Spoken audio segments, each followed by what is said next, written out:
क्या फॉर्मूला होगा इसका?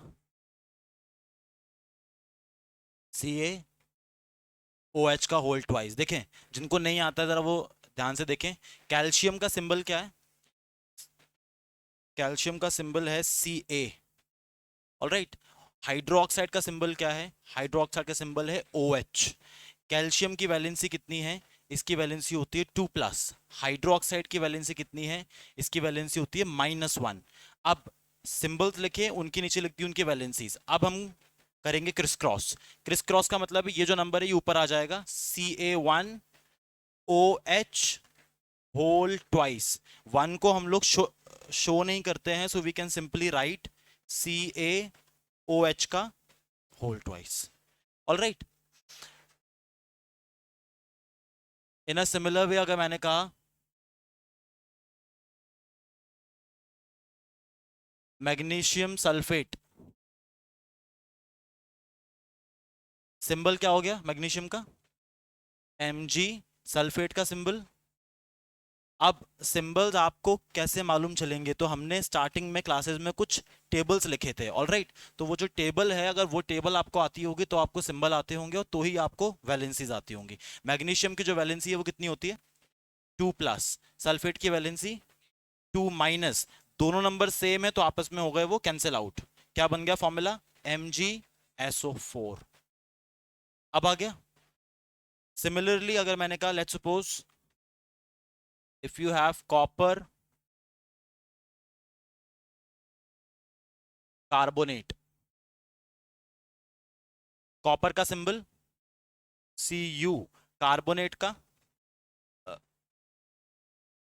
CO3। कॉपर का वैलेंसी 2+, कार्बोनेट की वैलेंसी 2-। कैंसिल आउट हो गए, क्या बन गया formula? Cu, Cu3। All right. फिर अगर लिखा है सोडियम फॉस्फेट, सोडियम का सिंबल Na, फॉस्फेट का सिंबल PO4। सोडियम की वैलेंसी +1, फॉस्फेट की वैलेंसी -3। क्रिस क्रॉस करा दिया, 3 आ गया इधर। क्या बन गया फॉर्मूला? Na3PO4। अब यहां पर 1 है तो हम लोगों को इसको शो करने की जरूरत नहीं है। सिमिलरली अगर लिखा है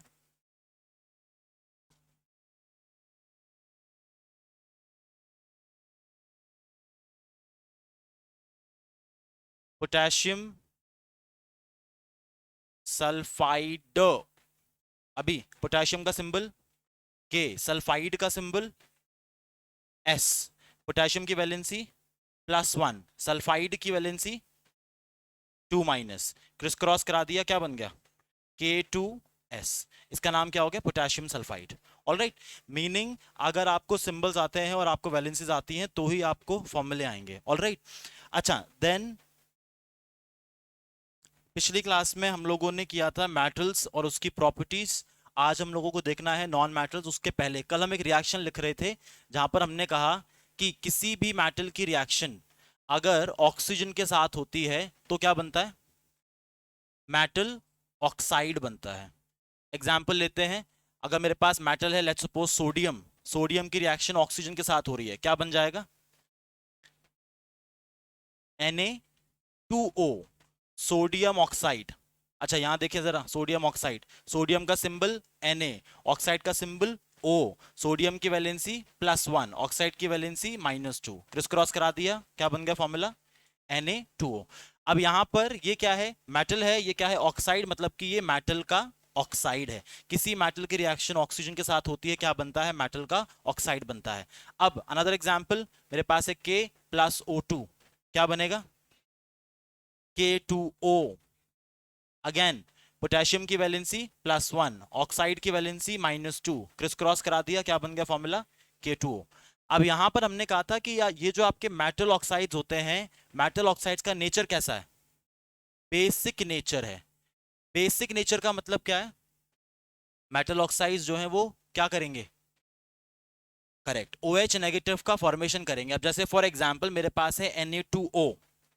Na2O ये कौन है? ये मेटल का ऑक्साइड है, सोडियम ऑक्साइड। अब इसकी अगर रिएक्शन होती है पानी के साथ तो ये क्या बनाएगा? तो ये बनाएगा NaOH।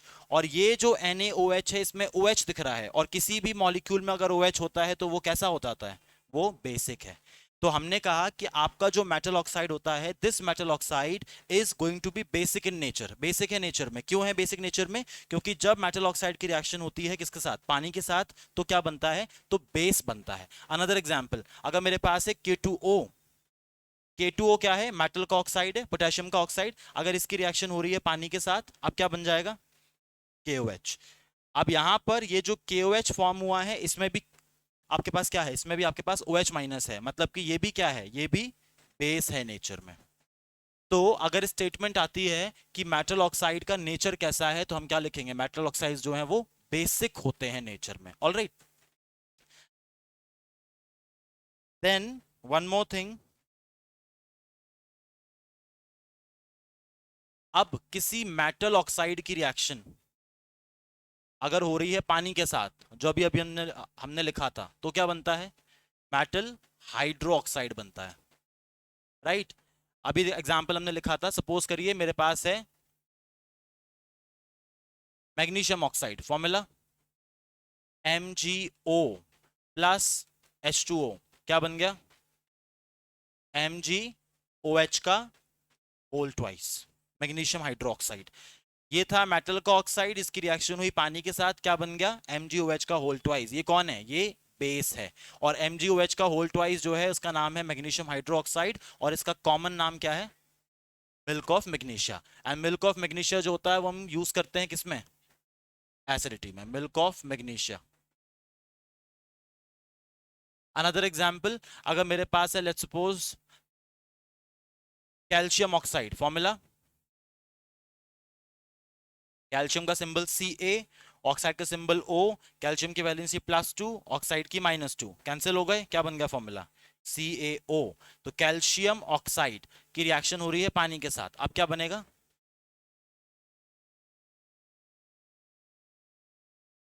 क्या बनेगा, हाँ करेक्ट, CaOH का होल ट्वाइस। इसका नाम क्या है, इसका नाम है कैल्शियम हाइड्रो ऑक्साइड, और इसका कॉमन नेम क्या है,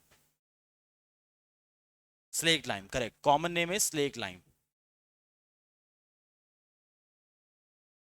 ऑलराइट, मीनिंग किसी भी मेटल ऑक्साइड की रिएक्शन अगर पानी के साथ हो रही है तो क्या बन रहा है, तो बेस बन रहा है, which is your hydroxide. Alright, फिर हमने देखा था कि अगर आपके पास कोई मेटल है, उस मेटल की रिएक्शन हो रही है let's suppose with chlorine. Example देख लेते हैं, मेटल है सोडियम, सोडियम की रिएक्शन हो गई क्लोरीन के साथ, क्लोरीन मतलब Cl2, क्लोरीन गैस, क्या बन जाएगा, NaCl। मतलब कि किसी मेटल की रिएक्शन अगर क्लोरीन के साथ हो रही है तो सॉल्ट बनता है। मेरे पास मेटल है K, उसकी रिएक्शन हो रही है विद Cl2, क्या बन जाएगा, KCl। मेरे पास मेटल है Mg, उसकी रिएक्शन हो रही है Cl2 के साथ, क्या बन जाएगा, MgCl2, मैग्नीशियम क्लोराइड। मैग्नीशियम की वैलेंसी 2+, क्लोराइड की वैलेंसी 1-, क्रिस क्रॉस करा दिया, क्या बन गया, MgCl2। क्लियर हो रहा है क्या? फिर हमने लिखा था कि अगर सपोज करें आपके पास कोई मेटल है और मेटल की रिएक्शन हो रही है विथ हाइड्रोजन गैस, तो यहां पर एग्जांपल ले सकते हैं, मेटल हो गया आपका Na, हाइड्रोजन गैस मतलब हो गया H2, क्या बनेगा, NaH। इसका नाम क्या था, सोडियम हाइड्राइड। इस केस में Na+ है और H जो है वो माइनस है। जब H के ऊपर माइनस चार्ज हो तो इसका नाम क्या है, इसका नाम है हाइड्राइड आयन। तो यहां पर क्या बन गया, सोडियम हाइड्राइड। सिमिलरली अगर मेरे पास K है, पोटेशियम है, इसकी रिएक्शन हो रही है हाइड्रोजन के साथ, अब क्या बनेगा, KH। इसका नाम क्या हो गया, potassium hydride. Is it clear now? इतना हम लोगों ने किया था लास्ट क्लास के अंदर। और क्या किया था, आई डोंट रिमेम्बर।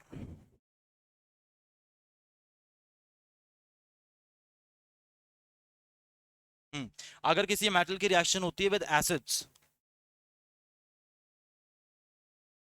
मेटल की रिएक्शन हो रही है विथ एसिड्स, एग्जाम्पल देखना, सोडियम मेटल है, एसिड का नाम बताएं, HCl ले लेते हैं, क्या बन जाएगा, NaCl+H2। ऑलराइट, मतलब कि जब किसी मेटल की रिएक्शन एसिड के साथ हो रही है तो जो गैस निकल रही है वो गैस कौन सी है? H2 गैस है। ऑलराइट,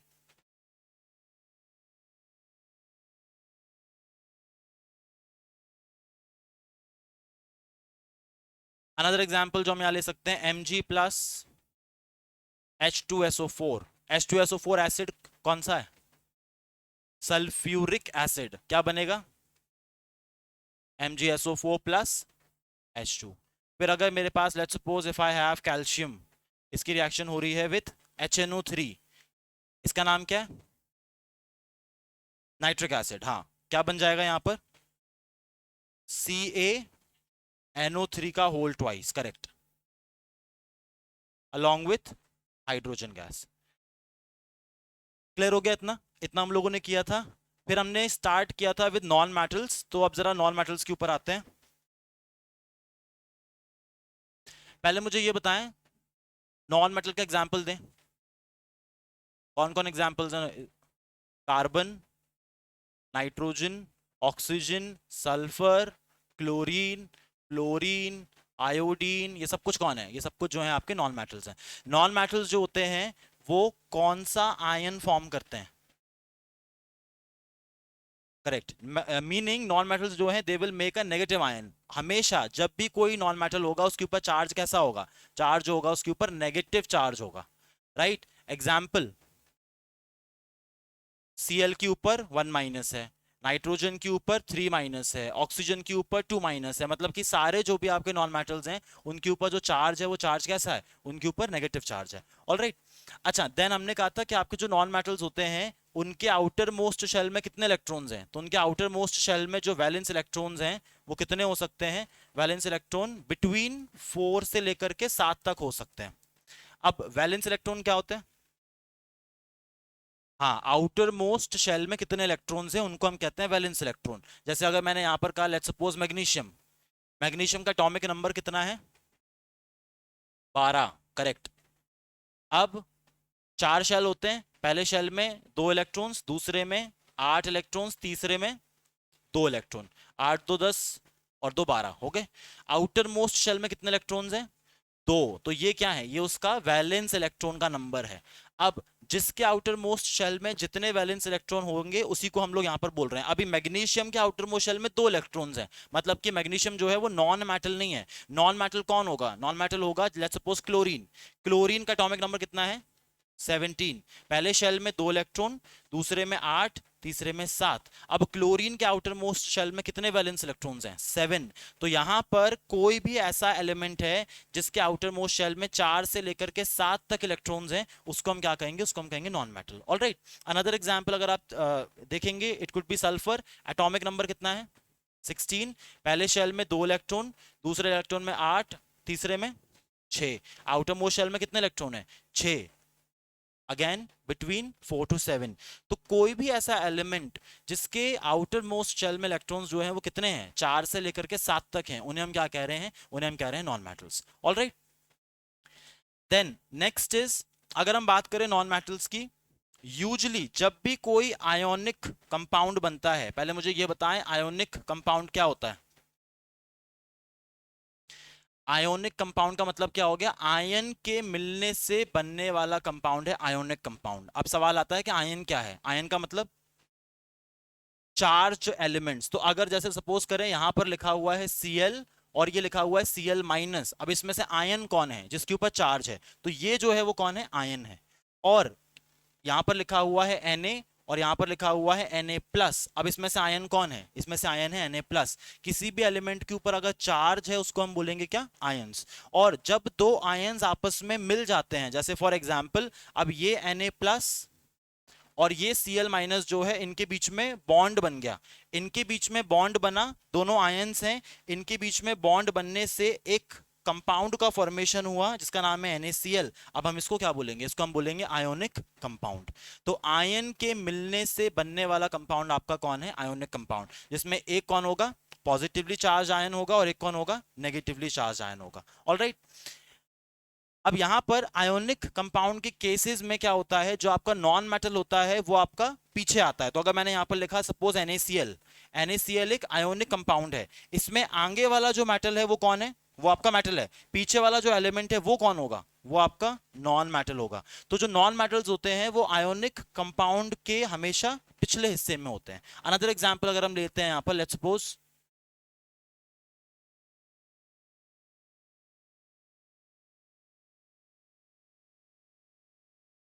मैंने कहा सोडियम सल्फाइड, सोडियम सल्फाइड में Na प्लस है और S जो है वो 2 माइनस है।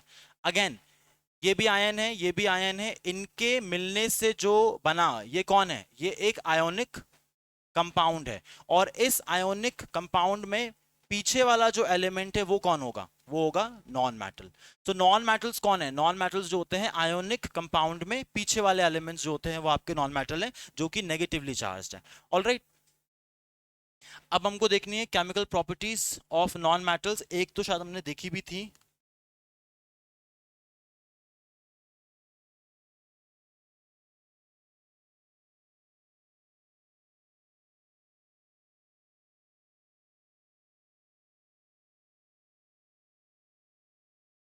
नाउ अभी हमने कहा कि अगर मेटल का कोई ऑक्साइड है तो उसका नेचर कैसा है, कैसा नेचर है, बेसिक नेचर है।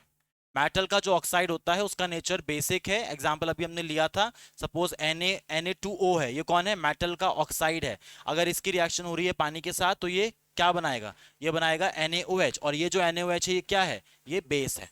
इसका मतलब मेटल के जो ऑक्साइड्स होते हैं वो बेसिक होते हैं नेचर में, लेकिन जो नॉन मेटल के ऑक्साइड्स होते हैं, करेक्ट, जो नॉन मेटल के ऑक्साइड्स होते हैं वो कैसे होते हैं, वो होते हैं एसिडिक इन नेचर। अभी एसिडिक का मतलब क्या हो गया, नॉन मेटल का ऑक्साइड, जैसे फॉर एग्जांपल CO2। कार्बन क्या है, कार्बन एक नॉन मेटल है। नॉन मेटल क्यों है, कार्बन का एटॉमिक नंबर 6, पहले शेल में 2 इलेक्ट्रॉन, दूसरे में 4, आउटर मोस्ट शेल में 4 इलेक्ट्रॉन है। हमने कहा जिसके भी आउटर मोस्ट शेल में 4 से लेकर के 7 इलेक्ट्रॉन्स होते हैं वो कौन है, नॉन मेटल्स हैं। तो कार्बन क्या है आपका, नॉन मेटल है। अभी इस नॉन मेटल के साथ एक ऑक्सीजन ऐड हो गया तो हमने इसको क्या बोला, हमने इसको बोला नॉन मेटल का ऑक्साइड। अब हम कह रहे हैं कि नॉन मेटल के जो ऑक्साइड्स होते हैं वो कौन होते हैं, एसिडिक हैं। अनदर एग्जांपल SO2, सल्फर जो है वो एक नॉन मेटल है, उसके साथ ऑक्सीजन ऐड हो गया, अब ये नॉन मेटल का ऑक्साइड बन गया। फिर मैंने कहा let's suppose NO2, nitrogen dioxide, nitrogen एक नॉन मेटल है, ऑक्सीजन ऐड हो गया, ये सब क्या है, ये सब नॉन मेटल के ऑक्साइड्स हैं। अब इनको हम कह रहे हैं that they are acidic in nature. कल की क्लास में हम एक रिएक्शन लिख रहे थे जो कि बैलेंस नहीं हो रही थी, तो उस रिएक्शन में there was actually little mistake, तो आज हम उसको देखते हैं। यहां पर सपोज करें CO2 है, CO2 की रिएक्शन, कार्बन डाइऑक्साइड की रिएक्शन जब वाटर के साथ होगी तो क्या बनेगा, तो बनेगा HCO3। ये जो HCO3 है कौन सा एसिड है, कार्बोनिक एसिड है। HCO3 जो है वो कार्बोनिक एसिड है। अब जरा यहां देखें, नॉन मेटल के ऑक्साइड की रिएक्शन जब पानी के साथ हो रही है तो क्या बन रहा है, तो एक एसिड बन रहा है। इसलिए हम क्या कह रहे हैं कि ये जो नॉन मेटल का ऑक्साइड है ये कैसा है नेचर में, ये एसिडिक है। क्या बेटा, H2, सॉरी हाँ H2CO3, करेक्ट। हाँ, तो यहां पर क्या हो रहा है, यहां पर जो है आपका ये जो नॉन मेटल का ऑक्साइड है इसको हमने एसिडिक क्यों कहा, क्योंकि नॉन मेटल के ऑक्साइड्स जो होते हैं वो एसिड के फॉर्मेशन में हेल्प कर रहे हैं। जो चीज बेस के फॉर्मेशन में हेल्प करेगी उसको हम बोलेंगे बेसिक, जो चीज एसिड के फॉर्मेशन में हेल्प करेगी उसे हम बोलेंगे एसिडिक। अनदर एग्जाम्पल देखिए जरा यहाँ, SO2 जो है सल्फर डाइऑक्साइड, इसकी अगर रिएक्शन हो रही है पानी के साथ लेट्स सपोज, तो क्या बनेगा, तो बनेगा H2SO3। ठीक है, अच्छा अब जरा इसको देखें, यह है सल्फर डाइऑक्साइड, 2 ऑक्सीजन यहां पर है, एक ये रहा 3 ऑक्सीजन यहां पर है। आपको एक एसिड मालूम है जिसका नाम है H2SO4, क्या नाम है इस एसिड का, इसका नाम है सल्फ्यूरिक एसिड। अब यहां पर जो एसिड बन रहा है वो एसिड कौन सा है, H2SO3, एक ऑक्सीजन कम है, इसका नाम क्या है, इसका नाम है सल्फ्यूरस एसिड। तो ये जो एसिड है ये एसिड कौन सा है, ये एसिड है सल्फ्यूरस एसिड। अगेन SO2 की वजह से सल्फ्यूरस एसिड बना, तो SO2 का नेचर कैसा है? SO2 का नेचर एसिडिक है। अब एक एग्जांपल और देखना, अब NO2 वाला देखते हैं। अगर यहां पर लिखा हुआ है NO2 which is your nitrogen dioxide, इसकी रिएक्शन हो रही है पानी के साथ, क्या बनाएगा? ये बनाएगा दो चीजें, एक बनेगा HNO3 और एक बनेगा HNO2। इसका नाम क्या है? ये कौन है? Nitric acid. अब एक ऑक्सीजन कम हो गया, अब इसका नाम क्या हो जाएगा? इससे देखो, जब ऑक्सीजन का नंबर ज्यादा था तो वो था एक एसिड, सल्फ्यूरिक एसिड। ऑक्सीजन का नंबर कम हो गया तो क्या बन गया? वो सल्फ्यूरस एसिड। ऑक्सीजन का नंबर ज्यादा है, नाइट्रिक एसिड। ऑक्सीजन का नंबर कम है, nitrous acid. This is nitrous acid. अब यहां पर अगेन NO2 जो है, NO2 की वजह से आपके एसिड्स की फॉर्मेशन हो रही है। तो ये जो NO2 है, इसका जो नेचर है वो कैसा हो गया? इसका भी नेचर एसिडिक हो गया। अब अगर आप अब इस रिएक्शन को बैलेंस करोगे तो ये बैलेंस हो जाएगी। ऑलराइट, तो वो लास्ट क्लास में जो था, हमने एक एसिड कम लिखा था उसमें। अच्छा, अब एक चीज और, आपको सपोज करें एग्जाम में ऑप्शन लिखे हैं चार। एक लिखा है Na2O, एक लिखा है K2O, एक लिखा है MgO और एक लिखा है CO2। ये चार ऑप्शन दिए हैं और उसमें आपसे ये पूछ लिया कि इनमें से एसिडिक नेचर किसका है। तो आप देखेंगे कि इनमें से नॉन मेटल का ऑक्साइड कौन है? कौन है? CO2। नॉन मेटल जो है वो कार्बन है और उसका ऑक्साइड, मतलब कि नॉन मेटल का जो ऑक्साइड है वो कैसा होगा? एसिडिक। ऑलराइट, और अगर इसी में आपको ये पूछा कि इसमें से बेसिक नेचर के कौन है, तो कौन होंगे? तीनों। बाकी के ये जो है Na2O, K2O और MgO, जितने भी मेटल के ऑक्साइड्स हैं वो कैसे होंगे? Basic in nature. Is it clear now? अच्छा, which acid is the weak acid? Example दो मुझे, वीक एसिड कौन होते हैं? Formic acid. फॉर्मूला क्या है फॉर्मिक एसिड का? Correct, HCOOH। Then we have acetic acid. Formula for acetic acid is CH3COOH। What is the common name of calcium oxide? CaO। ठीक है, what is the common name of calcium carbonate? CaCO3। नहीं, CaCO3 का common name क्या है? Common name is limestone. Alright, what is the common name of CaOH का whole twice? Slaked lime. What is the common name of KOH? Potash. कौन सा potash? Caustic potash. Common name of NaOH? Caustic soda. Correct. What is the common name of CaSO4.2H2O? नहीं, उसके पहले gypsum. हाँ, what is the common name of CaSO4.5H2O? Plaster of Paris. आपको ये common name देखो, आपके एग्जाम में ना ये जितना कुछ हम पढ़ रहे हैं, I can tell you one thing, इसमें से बहुत बेसिक क्वेश्चंस आपको आएंगे पेपर में। कोई नहीं आपसे इतना डिटेल में, नोबडी विल आस्क।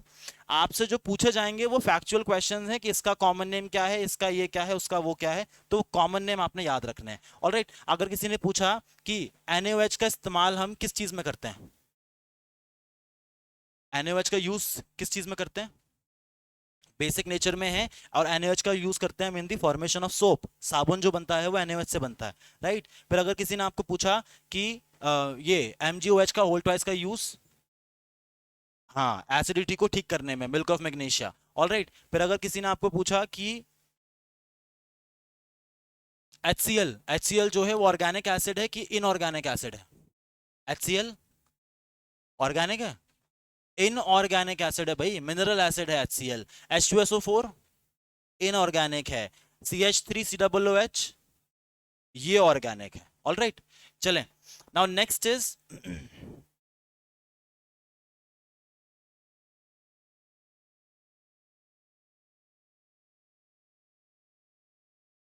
अच्छा, कौन सा ऑक्साइड जो है वो एम्फोटेरिक ऑक्साइड है? हाँ, एग्जाम्पल्स। एम्फोटेरिक ऑक्साइड्स के एग्जाम्पल्स क्या होंगे? Aluminium oxide and zinc oxide. Aluminium oxide का फॉर्मूला क्या? फॉर्मूला है Al2 बस O, Al2O3 एल्यूमिनियम ऑक्साइड, ये आपका एम्फोटेरिक ऑक्साइड है। एम्फोटेरिक ऑक्साइड कौन होते हैं? जो एसिड के साथ भी रिएक्ट करते हैं और बेस के साथ भी रिएक्ट करते हैं। देन जिंक ऑक्साइड, वो भी एम्फोटेरिक है। जिंक का एग्जाम फॉर्मूला ZnO। ऑलराइट, अच्छा अब नाउ नेक्स्ट इज, अगर आपके सामने कोई नॉन मेटल है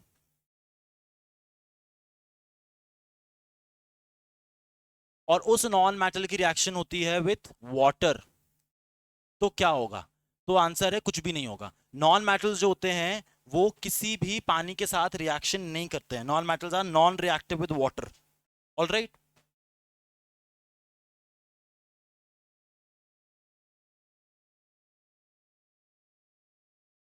एंड सिमिलरली नॉन मेटल्स जो होते हैं वो किसी एसिड के साथ भी रिएक्ट नहीं करते हैं। ठीक है, तो आपको ये दो बातें याद रखनी है। नॉन मेटल्स जो हैं दे आर अनरिएक्टिव या नॉन रिएक्टिव विथ वाटर या acids. Now next is,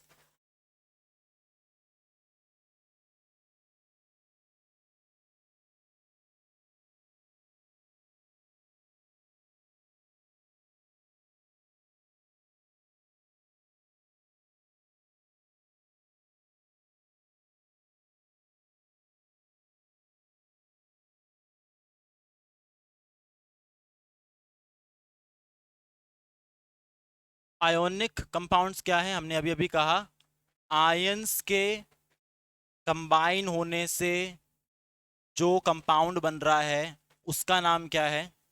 ionic compound. So ionic compounds are the compounds which are formed with the combination of ions. एक आपका पॉजिटिवली चार्ज आयन है, एक आपका negatively charge ion है, उनके combination से जो फॉर्म होगा वो होगा ionic compound. Example NaCl। NaCl एक आयोनिक कंपाउंड है। क्यों? क्योंकि NaCl में से आपको Na+ अलग हो जाता है और Cl- जो है वो अलग हो जाता है। एग्जाम्पल हो गया KCl। KCl भी एक आयोनिक कंपाउंड है क्योंकि K+ जो है वो अलग हो जाता है एंड Cl- जो है वो अलग हो जाता है। किसी ने अगर आपको पूछा कि आयोनिक कंपाउंड का जो नेचर है, मीनिंग वो एसिडिक है, बेसिक है या न्यूट्रल है? न्यूट्रल है। NaCl जो है बेटा, जब NaCl एक साथ इस तरह से प्रेजेंट है, इकट्ठे प्रेजेंट है, तो प्लस चार्ज और माइनस चार्ज जो है वो आपस में कैंसिल आउट हो चुके हैं। मतलब कि एक जो आयोनिक कंपाउंड है वो अपने नॉर्मल स्टेट में कैसा है? न्यूट्रल है। इसके ऊपर नेट चार्ज जीरो है। इस वक्त नेट चार्ज जो है वो जीरो है। ओवरऑल जो आपका आपका जो चार्ज है इसके ऊपर वो जीरो है। लेकिन अगर इसी आयोनिक कंपाउंड को अगर हमने एक्वस सॉल्यूशन में डाला तो क्या होगा? एक्वस सॉल्यूशन में जाते ही आयोनिक कंपाउंड्स जो हैं वो अपने आयंस में टूट जाते हैं। तो आपका NaCl जो है वो Na+ और Cl- में टूट जाएगा। कब? एक्वस सॉल्यूशन में, मतलब कि पानी में।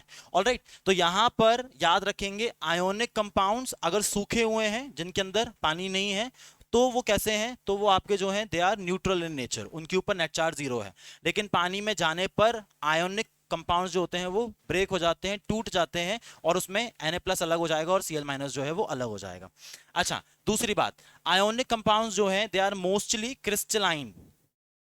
क्रिस्टलाइन का मतलब क्या है? Crystalline and solid. ज्यादातर जो आयोनिक कंपाउंड्स हैं उनका जो स्टेट ऑफ मैटर है वो सॉलिड है। नमक, आप देखेंगे कोई सा भी जो आपका नमक है वो कैसा है? सॉलिड इन स्टेट है। और क्रिस्टलाइन का मतलब है उनका जो structure it is a crystal like structure. आपका जो नमक होता है अगर वो अनप्रोसेस्ड है, रॉक सॉल्ट्स जो होते हैं वो कैसे होते हैं? वो क्रिस्टल्स के फॉर्म में होते हैं। तो याद रखेंगे आयोनिक कंपाउंड्स का स्टेट ऑफ मैटर कैसा होता है? Mostly solid state of matter है। दूसरी चीज, आयोनिक कंपाउंड्स की अगर हम बात करें कि क्या वो इलेक्ट्रिसिटी कंडक्ट करते हैं, तो आंसर है करते भी हैं लेकिन नहीं भी करते हैं। कैसे? आयोनिक कंपाउंड्स अगर अपने सॉलिड स्टेट में हैं तो वो इलेक्ट्रिसिटी कंडक्ट नहीं करेंगे। बट अगर आयोनिक कंपाउंड्स अपने एक्वस सॉल्यूशन में है, लिक्विड स्टेट में है, तो वो इलेक्ट्रिसिटी कंडक्ट करेंगे। अब जैसे फॉर एग्जांपल मेरे पास हाथ में एक कटोरी है, उसके अंदर नमक है, सूखा नमक। वो जो सूखा नमक है उसमें से बिजली पास नहीं हो सकती। क्यों नहीं हो सकती? क्योंकि ये जो नमक है इसके ऊपर नेट चार्ज कैसा है? जीरो है। अगर चार्ज जीरो है इसका मतलब बिजली जो है वो पास नहीं हो सकती। बट वही नमक को अगर आपने वाटर के अंदर ऐड कर दिया, अब क्या हो गया, पानी के अंदर जाते ही जो आपका चार्ज था वो अलग अलग हो गया, अब Na+ आ गया है और Cl- आ गया। पानी के अंदर अब चार्जेस हैं, अगर चार्जेस हैं तो वो इलेक्ट्रिसिटी पास कर सकता है। सो याद रखेंगे, ionic compounds do not conduct electricity in the solid state, but they can conduct electricity in the liquid state, यानी कि एक्वस सॉल्यूशन।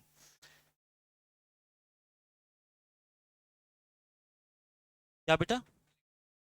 हाँ, इसके थ्रू होगी। तो ये जो है आपका Na+NCl-, अगर ये एक बीकर के अंदर है तो इलेक्ट्रिसिटी जो है वो पास होगी। बट अगर सिर्फ NaCl है सूखा हुआ तो नहीं पास होगी। Alright,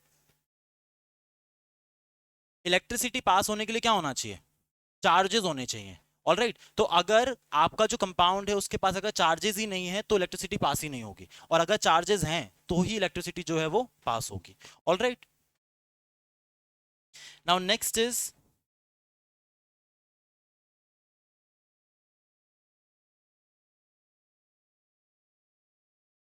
one more thing, ionic compound जो होते हैं उनके बीच में जो बॉन्ड है, मैंने कहा Na+ और Cl-, दो आयंस थे, इनके बीच में क्या हुआ, इनके बीच में बॉन्डिंग हुई। ये जो बॉन्ड है जो कि आयंस के बीच में होता है, इसका नाम क्या है, इसी बॉन्ड को हम कहते हैं इलेक्ट्रोवैलेंट बॉन्ड। इसका नाम क्या है, इसका नाम है इलेक्ट्रोवैलेंट बॉन्ड। आयंस के बीच में जो बॉन्ड बनता है उसका नाम है इलेक्ट्रोवैलेंट बॉन्ड, और जब ये बॉन्ड बन जाता है तो इलेक्ट्रोवैलेंट बॉन्ड की वजह से ही क्या बनते हैं, आयोनिक कंपाउंड्स बनते हैं। क्वेश्चन में अगर आया कि आयोनिक कंपाउंड के फॉर्मेशन में किस बॉन्ड का रोल है, तो आप आंसर लिखेंगे इलेक्ट्रोवैलेंट बॉन्ड का रोल है। अच्छा, इलेक्ट्रोवैलेंट बॉन्ड बेसिकली बनता कैसे है, अब जरा यहां देखना, सोडियम का एटॉमिक नंबर 11, क्लोरीन का 17, पहले शेल में 2, दूसरे में 8, तीसरे में 1।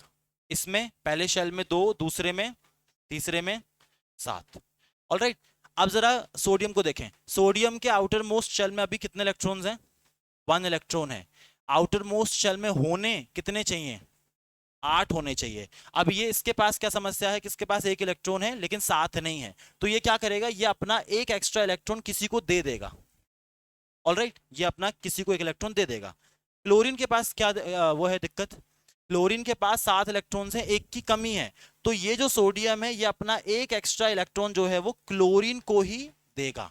ऑलराइट, अब जैसे ही सोडियम अपना एक इलेक्ट्रॉन निकाल देगा तो सोडियम के ऊपर जो चार्ज है वो कौन सा आ जाएगा, सोडियम के ऊपर चार्ज आ जाएगा एक प्लस चार्ज। हमको ये पता है प्लस चार्ज कब आता है, जब आप किसी को अपना इलेक्ट्रॉन दे देते हो। क्लोरीन जो है वो अब अपना ये जो इलेक्ट्रॉन है जो कि सोडियम से आ रहा है, क्लोरीन इस इलेक्ट्रॉन को ले लेगा। जब भी कोई भी एलिमेंट इलेक्ट्रॉन गेन करता है तो उसके ऊपर जो चार्ज आता है वो चार्ज कैसा है, नेगेटिव चार्ज है। अब यहाँ पर Na+ फॉर्म हो चुका है और यहाँ पर Cl- फॉर्म हो गया है। अब Na+ और Cl- जो है इसके ऊपर प्लस चार्ज है, इसके ऊपर माइनस चार्ज है। आपको पता है जो ऑपोजिट चार्जेस होते हैं वो आपस में अट्रैक्ट होते हैं, तो Na जो प्लस है और Cl जो माइनस है इनके बीच में अट्रैक्शन होगा, और वो जो बॉन्ड है उसी बॉन्ड को हम क्या कह रहे हैं, इलेक्ट्रोवैलेंट बॉन्ड। इलेक्ट्रोवैलेंट बॉन्ड जो है वो क्यों बना, क्योंकि सोडियम ने इलेक्ट्रॉन दिया और क्लोरीन ने इलेक्ट्रॉन लिया, तो इलेक्ट्रॉन के लेन देन से जो बॉन्डिंग होती है उसी को हम कह रहे हैं क्या, इलेक्ट्रोवैलेंट बॉन्ड। ऑलराइट, एक हम लोगों ने किया था कोवैलेंट बॉन्ड, वो क्या होता है, शेयरिंग ऑफ इलेक्ट्रॉन से होता है। एक हमने किया था कोऑर्डिनेट बॉन्ड, कोऑर्डिनेट बॉन्ड्स क्या होते हैं, जहां पर एक ही एलिमेंट अपने इलेक्ट्रॉन देता है, शेयरिंग नहीं होती है। ऑलराइट, बट यहां पर याद रखेंगे इलेक्ट्रोवैलेंट बॉन्ड का मतलब है ऐसा बॉन्डिंग जिसमें एक एलिमेंट जो है इलेक्ट्रॉन दे रहा है और जो अगला एलिमेंट है वो इलेक्ट्रॉन रिसीव कर रहा है, वो उसको ले रहा है। Alright, is it clear now?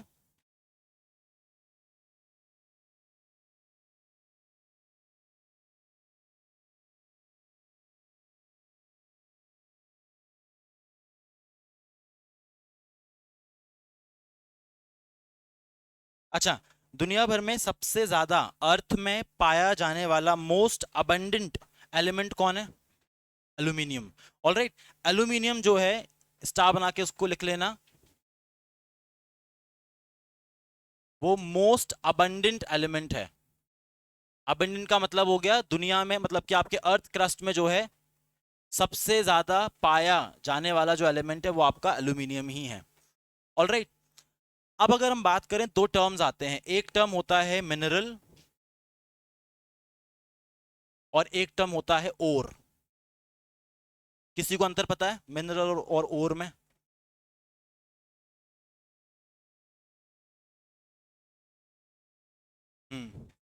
हाँ ठीक है, और क्या है? क्लोज। अच्छा देखें, मिनरल का मतलब क्या है? मिनरल का मतलब है आपके जितने भी मेटल्स होते हैं वो सारे के सारे जो मेटल्स हैं वो आपको अर्थ क्रस्ट के अंदर से मिल रहे हैं, ठीक है? मतलब कि जो ये आपके ये होते हैं ना, रॉक्स होते हैं, पत्थर होते हैं, उनके अंदर से हम उसको निकाल रहे हैं, राइट? अब होता क्या है, आपकी जो खदानें होती हैं उनमें क्या है, उनमें बहुत सारे रॉक्स हैं, पत्थर हैं, उसके अंदर से हम अपने मेटल्स को एक्सट्रैक्ट करते हैं, उसको हम निकालते हैं। तो यहां पर मिनरल का मतलब क्या है? मिनरल का मतलब है जब कोई मेटल किसी रॉक के अंदर है, सपोज करें जो मेटल है वो रॉक के अंदर प्रेजेंट है। अब इसमें बीच बीच में मेटल्स भी हैं, बट आसपास जो है बहुत सारी इंप्योरिटीज भी हैं। तो अगर मिनरल्स की हम बात करें, मिनरल्स का मतलब है जब मेटल अपने ओरिजिनल स्टेज में है, मीनिंग मेटल जो है अभी हमने उसको निकाला नहीं है, वो अभी रॉक के अंदर ही है, उसको हम बोल रहे हैं मिनरल। ऑलराइट, अगर आपको इसमें से मेटल को निकालना है तो आपको इंप्योरिटीज को हटाना पड़ेगा। अब और क्या होता है? और का मतलब ये है, द थिंग इज सारे रॉक्स के अंदर से मेटल्स को हम नहीं निकाल सकते, कुछ को निकाल सकते हैं, कुछ को हम नहीं निकाल सकते। तो जिन रॉक्स के अंदर से हम मेटल्स को निकाल सकते हैं उन्हें हम कहते हैं ओर। ओर का मतलब है ऐसे पत्थर, ऐसे खदानें जिनके अंदर से हम मेटल को एक्सट्रैक्ट कर सकते हैं, उन्हें हम बोलेंगे ओर। तो ओर का मतलब है minerals from which metals can be extracted, metals can be extracted। ऐसे रॉक्स, ऐसे मिनरल्स जिनके अंदर से हम मेटल को निकाल सकते हैं आसानी से, उन्हें हम कह रहे हैं ओर, ठीक है? अब यहां पर एक हम लाइन लिख सकते हैं कि all ores are minerals but all minerals are not ores। इसका मतलब क्या है, जरा ध्यान से देखिएगा। क्या लिखा है? ऑल ओर्स आर मिनरल, सारे जो ओर्स होते हैं वो मिनरल्स तो होते हैं, बट सारे मिनरल्स जो हैं वो ओर नहीं है। मैंने कहा मिनरल का मतलब क्या है? पत्थर के अंदर मेटल्स हैं, बट क्या हम उसको निकाल सकते हैं? That is the question. अगर आप पत्थर के अंदर से मेटल को निकाल सकते हो तो वो कौन है? तो वो ओर है। इसका मतलब ओर जो है वो मिनरल तो है ही, लेकिन हर मिनरल ओर नहीं है। आप सारे रॉक्स में से मेटल्स को आसानी से नहीं निकाल सकते, जिनमें से निकाल सकते हैं हम सिर्फ उन्हीं को कह रहे हैं ओर। अब एग्जाम्पल भी देखेंगे बहुत सारे इसके। अब इसमें आपको ओर के सिंपली पुट आपको बस नाम याद रखने हैं, ज्यादा कुछ याद नहीं रखना। हाँ, वन मोर थिंग, अगर हम किसी भी मेटल की बात करें, दुनिया में कौन से ऐसे मेटल्स हैं जो कि सॉरी, दुनिया में कौन से ऐसे एलिमेंट्स हैं जो कि फ्री स्टेट में एग्जिस्ट करते हैं अकेले? अकेले कौन एग्जिस्ट करेगा जो किसी के साथ रिएक्ट नहीं करता? Noble gases. दुनिया में जो नोबल गैसेस हैं वो किसी के साथ रिएक्ट नहीं करती हैं, वो फ्री स्टेट में एग्जिस्ट करती हैं, ठीक है? ये तो एलिमेंट्स हैं, ये फ्री स्टेट में एग्जिस्ट कर रही हैं, अकेले एग्जिस्ट कर रही हैं। फॉर एग्जाम्पल अगर आर्गन है तो आर्गन जो है वो एआर के फॉर्म में अकेला एग्जिस्ट करेगा, ठीक है? फॉर एग्जाम्पल हीलियम है तो हीलियम जो है वो He की फॉर्म में अकेला एग्जिस्ट करेगा, उसको किसी के साथ बाइंड होने की रिक्वायरमेंट नहीं है। अब यहां पर कौन से ऐसे मेटल्स हैं जो कि फ्री स्टेट में एग्जिस्ट करते हैं? आपके वो मेटल जो कि बहुत कम रिएक्टिव हैं वो भी ऑलमोस्ट फ्री स्टेट में एग्जिस्ट करते हैं। एग्जाम्पल, कौन से मेटल बहुत कम रिएक्टिव होते हैं? गोल्ड, सिल्वर एंड देन हाँ प्लैटिनम। ये जो है आपके ऐसे मेटल्स हैं जो कि बहुत स्लो रिएक्ट करते हैं या फिर रिएक्ट नहीं करते, तो इनको भी हम बोल सकते हैं आपके नोबल मेटल्स। तो गोल्ड हो गया, सिल्वर हो गया, प्लैटिनम हो गया, ये जो है they can also be found in a free state. ये भी जो है वो फ्री स्टेट में पाए जाते हैं। फ्री स्टेट का मतलब है अगर कोई मेटल जो है दुनिया में अकेला मिल रहा है, खाली, उसके ऊपर कोई लेयर नहीं है या उसके ऊपर किसी और एलिमेंट का रिएक्शन नहीं हुआ है। ऑलराइट, हाउएवर ज्यादातर जो आपके मेटल्स हैं वो आपको मिनरल्स के फॉर्म में ही मिलते हैं, ठीक है? मेजॉरिटी जो है वो हम लोग रॉक के अंदर से निकाल रहे हैं and they are filled with lot of impurities. अब अगर आपको किसी मेटल को ओर के अंदर से निकालना है, पत्थर के अंदर से निकालना है, तो आपका सबसे पहला जो काम है वो क्या, कि इम्प्योरिटीज को हटा दो। अगर आपने इम्प्योरिटीज को हटा दिया तो जो आपका मेटल है वो आपको मिल जाएगा। तो अब आते हैं एक्सट्रैक्शंस ऑफ मेटल्स के ऊपर।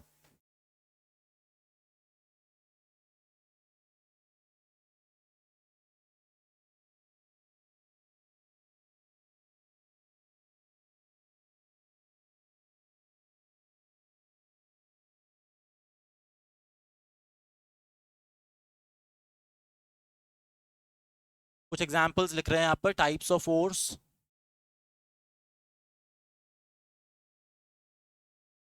ऑक्साइड ओर, इसका मतलब कोई ऐसा मेटल जो कि ऑक्सीजन के साथ बाइंड होकर के एग्जिस्ट कर रहा है। एग्जाम्पल देखना, एग्जाम्पल है अभी यहां पर बॉक्साइट।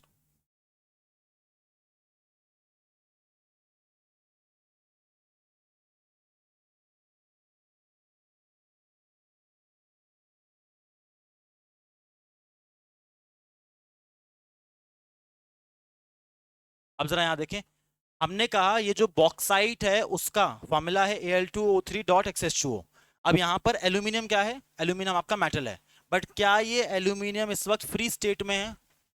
नहीं है, फ्री स्टेट में नहीं है, अकेला नहीं है, इसके साथ और कौन है, ऑक्सीजन है। अगर कोई मेटल किसी ऑक्सीजन के साथ बाइंड है तो उसको हम क्या बोलेंगे, उसको हम बोलेंगे ऑक्साइड ओर। तो ऑक्साइड ओर का एग्जांपल हो गया एक तो बॉक्साइट, इसमें भी आपको कॉमन नेम्स आने चाहिए। अनदर एग्जांपल जो हम यहां ले सकते हैं, that could be of cuprite.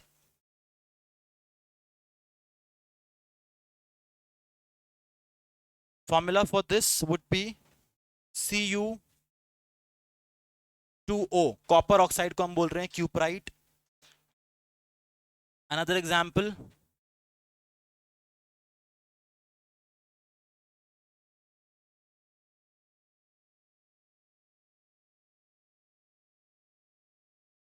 Haematite. Formula for hematite is going to be Fe2O3। अच्छा, अब जरा यहां देखें, Fe2O3 में आयरन क्या है, आपका मेटल है, बट ये जो मेटल है वो ऑक्सीजन के साथ है, तो हमने इसको हमने क्या बोल दिया कि ये ऑक्साइड का ओर है, राइट।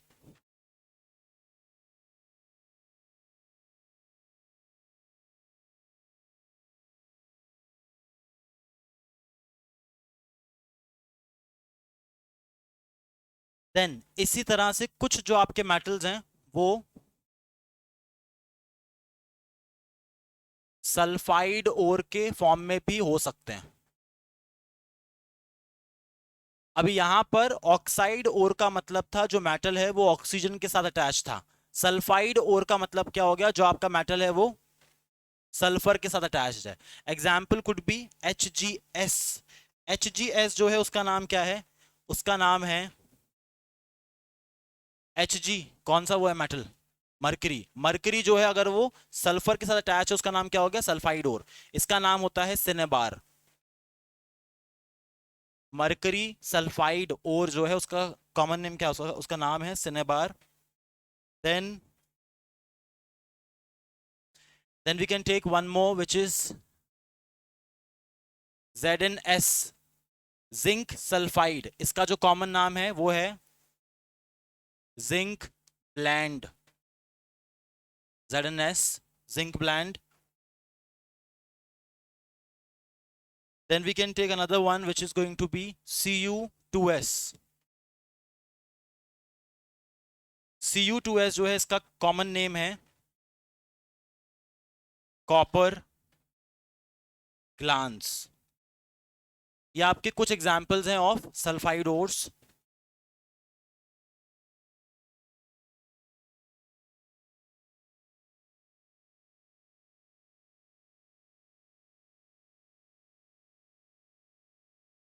देखिए इसमें इन माय ओपिनियन सारे अगर याद नहीं करने हैं, एक दो याद कर लो। Bauxite is important, cinnabar is important, ये दो नाम तो एटलीस्ट आपने याद करने ही करने हैं। ऑलराइट, देन थर्ड जो आपका लिख लिया था ये सबने,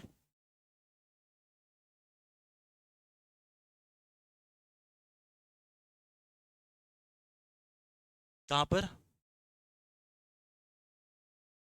इसकी स्पेलिंग, हाँ मैग्नेटाइट भी होता है उसमें। इसका मैंने एग्जांपल लिखा नहीं है मैग्नेटाइट का, but let me right it for you. Magnetite is Fe3O4, इसी में लिख सकते हैं हम।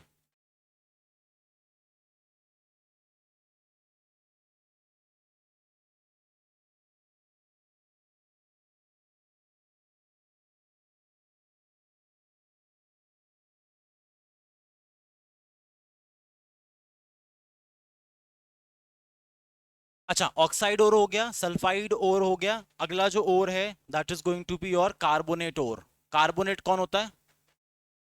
CO3। कोई भी ऐसा मेटल जिसमें CO3 है, एग्जाम्पल CaCO3। कैल्शियम क्या है? एक मेटल है, उसके साथ CO3 है, मतलब कि कार्बोनेट है। इसका जो नाम है, कॉमन नाम, वो क्या है? इसका नाम है limestone. All right, one more example जो हम इसमें ले सकते हैं that is,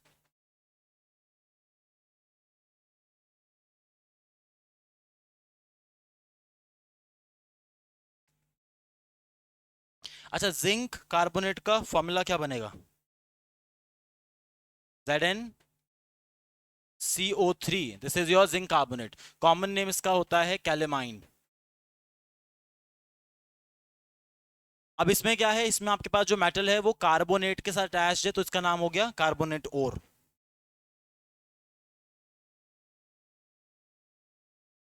and then if we have sulphate ore, ये भी हम लिख चुके हैं एक बार पहले।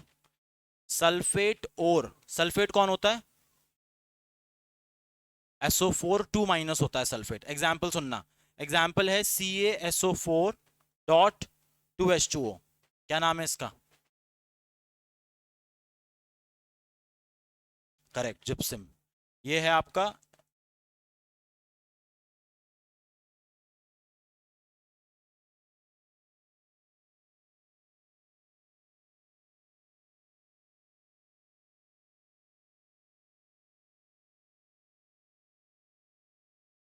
जिप्सम। जिप्सिंग में क्या है, आपका जो मेटल है वो कौन है? वो है Ca, कैल्शियम, बट वो अटैच्ड है SO4 के साथ, तो इसका नाम क्या हो गया? इसका नाम हो गया सल्फेट ओर। अनदर वन जो हम लिख सकते हैं इसमें, जो हमने लिखा था POP। POP में क्या होता है? अगेन वो भी, ये है आपका POP। इसमें भी कैल्शियम जो आपका मेटल है और वो अटैच्ड है with SO4।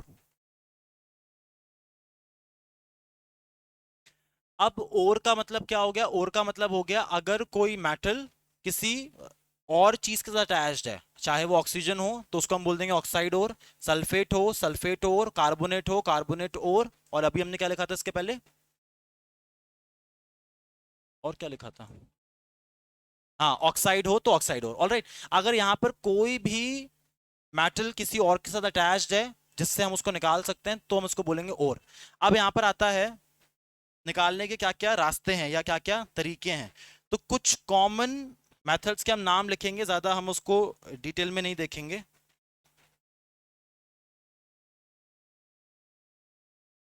There is this term called metallurgy. Metallurgy का मतलब है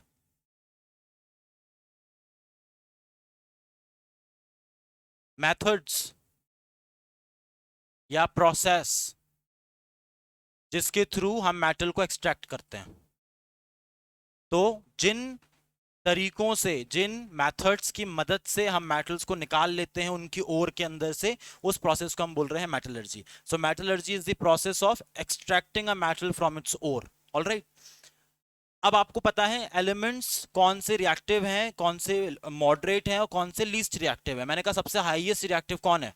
ऊपर की तरफ कौन आ रहा है? लिथियम आ रहा है और पोटेशियम एंड सोडियम। देन बीच में कौन आ रहे हैं?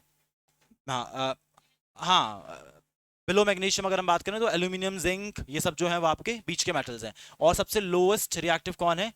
Gold, silver, platinum. ऑलराइट, अब on the basis of reactivity series अगर आपको मेटल्स को अलग अलग करना है, एक्सट्रैक्शन ऑफ मेटल, तो उसमें क्या क्या स्टेप्स हैं? तीन मेजर स्टेप्स हैं। स्टेप नंबर वन, मैंने कहा आपके पास एक बहुत बड़ा पत्थर है, उसके अंदर मेटल्स हैं, उसको निकालना है आपको। सबसे पहले आप क्या करोगे? सबसे पहले उस पत्थर को तोड़ेंगे हम उसको ग्राइंड करेंगे, हम उसको पीसेंगे, ताकि वो जो रॉक है वो रॉक जो है बहुत ज़्यादा छोटे छोटे पीसेस में हो जाए। तो सबसे पहला जो स्टेप है वो है आपका ग्राइंडिंग एंड क्रशिंग।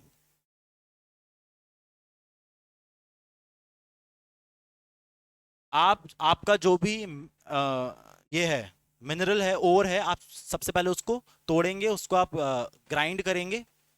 सेकंड जो स्टेप है उसको हम कहते हैं एनरिचमेंट ऑफ ओर। इसका मतलब क्या है? एनरिचमेंट ऑफ ओर का मतलब है आप उसमें से अब निकाल देंगे क्या? इंप्योरिटीज को निकाल देंगे। नाउ सेकंड स्टेप क्या है? Removal of impurities. मैंने आपको क्या कहा? मैंने कहा आपके पास एक रॉक है, उस रॉक में बहुत सारे मेटल्स हैं, लेकिन मेटल्स के साथ साथ क्या है? मेटल के साथ साथ बहुत सारी इंप्योरिटीज हैं। ये जो इंप्योरिटीज हैं, इन इंप्योरिटीज को ही हम क्या बुलाते हैं? इनको हम बुलाते हैं gangue. These impurities they are known as gangue. तो अगर आपको किसी मेटल को निकालना है किसी भी रॉक के अंदर से, सबसे पहले आप अपने रॉक को तोड़ेंगे। तोड़ने के बाद उस रॉक के अंदर जितना भी गैंगी है, मतलब कि जितनी भी इंप्योरिटीज हैं, आप उसको निकालेंगे। जैसे ही इंप्योरिटीज निकल जाएंगे, आपका जो मेटल है वो आपको मिल जाएगा। ऑलराइट। थर्ड जो स्टेप है, थर्ड स्टेप है आपका प्योरिफिकेशन ऑफ मेटल।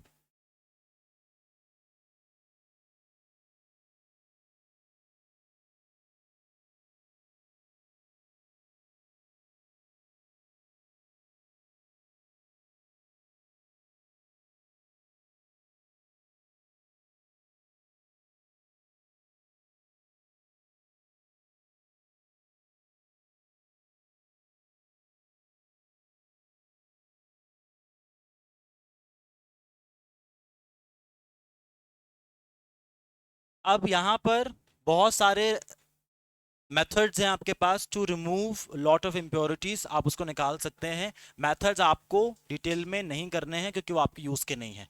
देन बहुत सारे प्योरिफिकेशन मेथड्स भी हैं मेटल्स को रिमूव करने के, जिनमें से कुछ हमने जब हम लोगों ने किया था, मिक्सचर किया था, तो मिक्सचर में हमने मिक्सचर्स को किस तरह से सेपरेट करते हैं वो हमने किया था। तो उसमें स्टेप था एक डिस्टिलेशन, याद आ रहा है क्या? डिस्टिलेशन था, एक फ्रैक्शनल डिस्टिलेशन था, एक सेंट्रीफ्यूगेशन था, एक क्रोमेटोग्राफी था। तो ये जो आपके मेथड्स हैं, वही उनमें से ही कुछ मेथड्स हम यूज करेंगे इन दी प्रोसेस ऑफ प्योरिफिकेशन। आपको जो याद होना चाहिए वो क्या? आपको याद होना चाहिए नाम। कॉमन नेम्स जो हैं आपके सारे ओर्स के, वो आपको आने चाहिए। बॉक्साइड अगर मैंने आपको पूछा तो आपको ये मालूम होना चाहिए कि बॉक्साइड एल्यूमिनियम का ओर है, ऑक्साइड ओर है। मैंने आपको पूछा कि भाई जिंक प्लांट कौन है, तो आपको मालूम होना चाहिए कि वो सल्फर का ओर है। Meaning common names of all these ores they are very important, जो आपको आने चाहिए। मेथड्स जो है that is not of your use, तो वो हम नहीं करेंगे as such.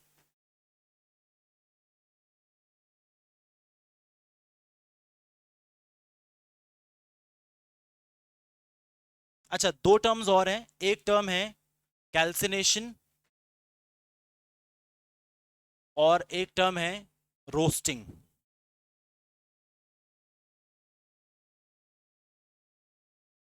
Calcination and roasting. अब देखें होता क्या है, कोई भी मेटल अगर किसी भी ओर के फॉर्म में है, सपोज करें आपके पास कोई एक मेटल है जो कि कार्बोनेट के फॉर्म में है। अभी हमने एग्जांपल लिया था CaCO3। CaCO3 में जो कैल्शियम है वो आपका मेटल है, और उसके साथ CO3 है जो कि आपका कार्बोनेट है। किसी भी CaCO3 या फिर अभी हमने एग्जांपल लिया HgS, ये कौन है? आपका सल्फाइड का ओर है, मरकरी यहाँ पर मेटल है। होता क्या है, अगर हम कार्बोनेट ओर को ऑक्साइड ओर में चेंज करते हैं, या फिर अगर हम सल्फाइड ओर को ऑक्साइड ओर में चेंज कर दें, तो हमारे लिए ये प्रोसेस आसान हो जाता है। ऐसा क्यों? ऐसा इसलिए क्योंकि किसी भी मेटल में से ऑक्सीजन को निकालना सबसे आसान काम है। आप इसके लिए क्या करोगे? आप इसके लिए बस इसको हीट कर देंगे। मतलब कि अगर आपके पास कैल्शियम ऑक्साइड है, अगर आपको उसमें से ऑक्सीजन को निकालना है, आप क्या कर देंगे? सिर्फ उसको हीट कर देंगे। तो हर मेटल का एक्सट्रैक्शन आसान हो जाता है अगर वो मेटल आपका ऑक्साइड ओर के फॉर्म में हो तो रोस्टिंग क्या है या कैल्सिनेशन क्या है? कैल्सिनेशन का मतलब है एक ऐसा स्टेप जहां पर अगर कोई और जो है वो आपके पास कार्बोनेट के फॉर्म में है, जैसे कि एग्जांपल अभी हमने लिखा CaCO3। अब अगर कोई और कार्बोनेट के फॉर्म में है, तो हम इसको चेंज करेंगे इनटू ऑक्साइड। और हम ऐसा क्यों करेंगे? क्योंकि ऑक्साइड को जो है उसमें से मेटल को निकालना आसान होता है। सिमिलरली रोस्टिंग क्या है, अगर कोई और जो है आपके पास यहां पर वो सल्फाइड के फॉर्म में है, तो हम उसको चेंज करेंगे किसमें? ऑक्साइड ओर में।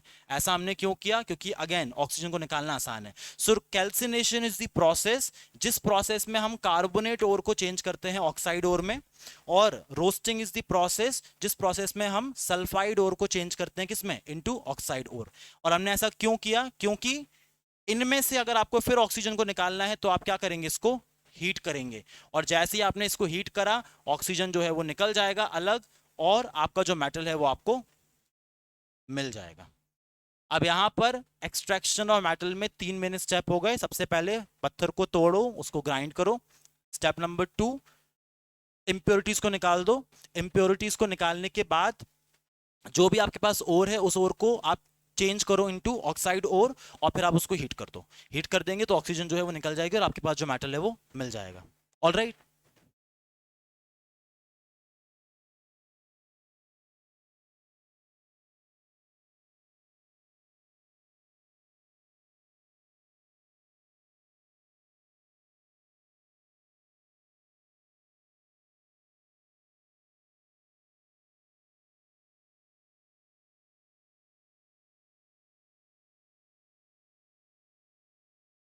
अच्छा, अब सुने, let's take Na2O, Al2O3 and CuO। ठीक है, आपके पास ये 3 ऑक्साइड ओर्स हैं। इसमें आपके पास सोडियम है, इसमें एल्यूमिनियम है, इसमें कॉपर है। Sodium is a very reactive metal, aluminium बीच में है, कॉपर बहुत नीचे है। अब मैंने कहा जो जितना रिएक्टिव होगा उसकी बॉन्डिंग उतनी अच्छी होगी। यहां पर ये जो सोडियम है अगर ये ऑक्सीजन से अटैच्ड है तो ये बहुत ज्यादा जोर से अटैच्ड होंगे एक दूसरे से, इनको अलग अलग कर पाना ज्यादा आसान नहीं होगा। एल्यूमिनियम का अटैचमेंट जो होगा वो थोड़ा सा कम होगा, और कॉपर का अटैचमेंट जो होगा वो बहुत ही कम होगा। तो अगर आपने कॉपर में से ऑक्सीजन को निकालना है, आपको सिर्फ क्या करना है? सिर्फ हीट कर देना है। जैसे ही आप हीट कर दोगे कॉपर अलग हो जाएगा और ऑक्सीजन जो है वो अलग हो जाएगा। मीनिंग अगर आपके पास कोई ऐसा ओर है जिस ओर में मेटल बहुत ही वीक है तो उसको निकाल पाना सबसे आसान होता है, लाइक हीटिंग। फिर अगर आपके पास कोई ऐसा ओर है जिसमें जो मेटल है वो थोड़ा सा ज्यादा रिएक्टिव है एज कंपेयर टू कॉपर, तो यहां पर हम क्या कर सकते हैं? यहां पर हम यूज कर सकते हैं कोई रिड्यूसिंग एजेंट। पहले मुझे ये बताएं जरा, रिडक्शन क्या होता है? गेन ऑफ इलेक्ट्रॉन रिडक्शन होता है, हाँ होता है। और क्या होता है? Addition of hydrogen, gain of electron and removal of oxygen, इसको हम कहते हैं रिडक्शन। अब जरा यहां देखना, सपोज करें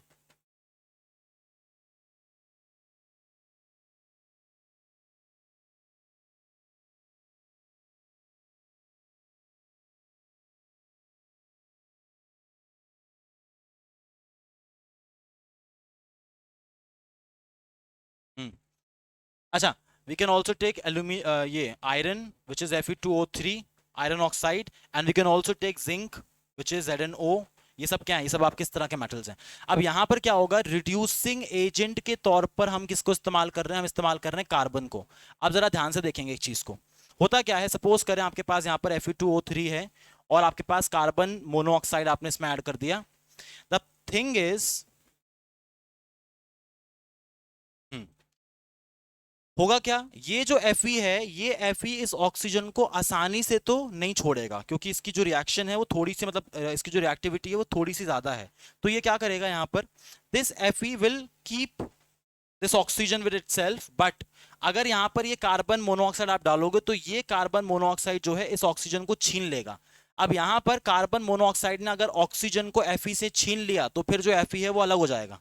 तो यहाँ पर Fe फिर अलग हो जाएगा और कार्बन डाइऑक्साइड जो है वो अलग हो जाएगी। अब यहां पर इस कार्बन ने क्या किया? इस कार्बन ने Fe के अंदर से ऑक्सीजन को खींच लिया, और जब ऑक्सीजन का हम रिमूवल करते हैं उसी को हम क्या कहते हैं? रिडक्शन कहते हैं। तो यहां पर रिड्यूसिंग एजेंट का मतलब क्या है? अगर मेटल ऐसा है जो कि थोड़ा सा रिएक्टिव है तो वो मेटल सिर्फ हीटिंग से हो सकता है ऑक्सीजन को ना छोड़े, तो उस केस में हम कुछ ना कुछ ऐसा उसमें ऐड करेंगे ताकि ऑक्सीजन निकल जाए। तो हम यहाँ पर क्या ऐड कर सकते हैं? यहाँ पर हम ऐड कर सकते हैं कार्बन डाइऑक्साइड। और अगर कोई भी मेटल ऐसा है जो बहुत रिएक्टिव है तो इसमें एक वर्ड याद रख लो, इसमें हम लोग क्या यूज कर सकते हैं? इलेक्ट्रोलाइसिस। अगर याद होगा तो हमने क्या था, किसी भी चीज में से बिजली को आप जब पास करते हो उसे हम कहते हैं इलेक्ट्रोलाइसिस। तो अगर आपको सोडियम और ऑक्सीजन को अलग अलग करना है, हीटिंग से काम नहीं बनेगा, इससे भी शायद काम ना बने, तो हम क्या करेंगे, बिजली को पास कर देंगे। बिजली जो है वो सबसे आसान तरीका है किसी भी दो मेटल्स को अलग अलग, हाँ करेक्ट, ठीक है। अब जैसे सपोज करें आपके सामने ऑप्शन लिखे हुए हैं K2O, एक ऑप्शन लिखा है Al2O3 और एक ऑप्शन लिखा है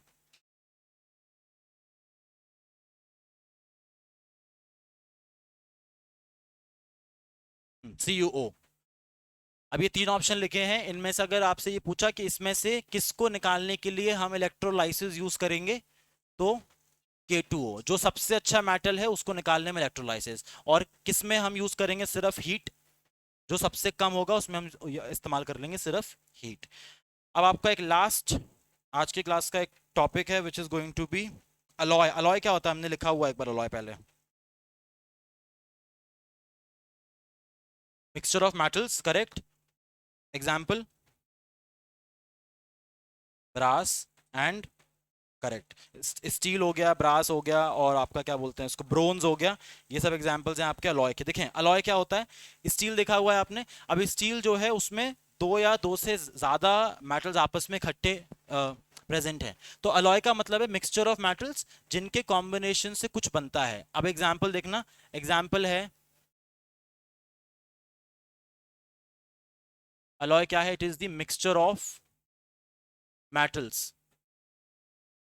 एग्जाम्पल ब्रास, एग्जाम्पल ब्रोंज, या आपके कॉमन एग्जाम्पल्स हैं इसमें।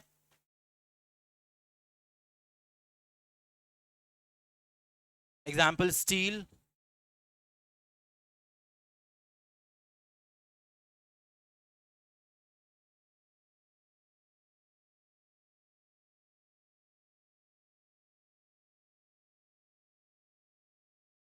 ऑलराइट। अब जैसे यहाँ पर जो ब्रास है, इस ब्रास के अंदर जिंक होता है और इसमें कॉपर भी होता है, मिक्सचर ऑफ मेटल। ब्रोंज में जो है जिंक होता है और टिन होता है, एसएन, टिन, ऑलराइट। तो यहाँ पर अलग अलग जो आपके अलॉयज होते हैं उनका मतलब क्या हो गया, it is a mixture of metals. और यहाँ पर हम इनका इस्तेमाल क्यों कर रहे हैं, अलॉय का क्या यूज है, अलॉय का हम स्टील क्यों यूज करते हैं, लोहे की कढ़ाई में हम लोग खाना क्यों नहीं पकाते हैं, क्योंकि अगर प्योर मेटल है तो वो ज्यादा रिएक्टिव होगा। मीनिंग अगर आप प्योर मेटल का यूज करेंगे ऑन अ डेली बेसिस तो उसमें खाना जो है वो जल्दी ऑक्सीडाइज हो जाएगा, तो वो हमारे लिए हेल्दी नहीं है। तो हम क्या करते हैं, हम मिक्सचर यूज करते हैं। मिक्सचर से क्या होता है, रिएक्टिविटी कम हो जाती है। स्टील जो है वो उतना रिएक्ट नहीं करेगा जितना लोहे की आपकी वो जो है वो यूज करेंगे, ऑलराइट। तो यहाँ पर स्टील अलॉयज जो होते हैं उनका मेजर काम क्या है, उनका काम है टू मिनिमाइज रिएक्टिविटी, ताकि मेटल्स जो है वो बहुत ज्यादा रिएक्टिव ना करें और उनका हम जो इस्तेमाल है वो आसानी से कर सकें।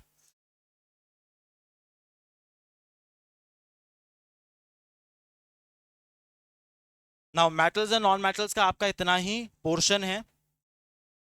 अब हम देखेंगे जरा कुछ क्वेश्चंस।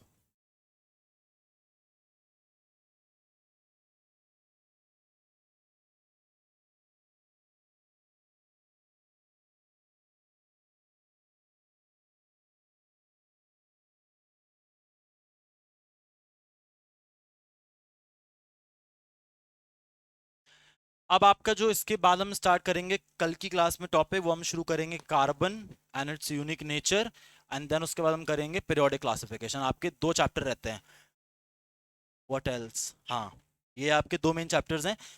इसमें एक चीज और करनी है आपने, वो क्या कि carbon and its unique nature में हमको फॉर्मूले की अब रिक्वायरमेंट नहीं होगी जैसे अभी तक हो रही थी, ऑलराइट, वो थोड़ा सा अलग चैप्टर है।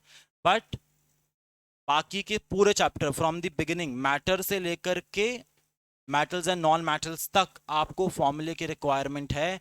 तो प्लीज जितना हो सकता है टेबल को एक बार रिवाइज कर लें ताकि आपको फॉर्मूले आते हों, ऑलराइट। अगर वो नहीं हो पाएगा तो बड़ा मुश्किल है। चलें आंसर दे जरा, कौन सा ऐसा मेटल है इन ऑप्शंस में से जो कि बहुत अच्छा कंडक्टर है इलेक्ट्रिसिटी का। Your options are aluminium, silver, copper and iron.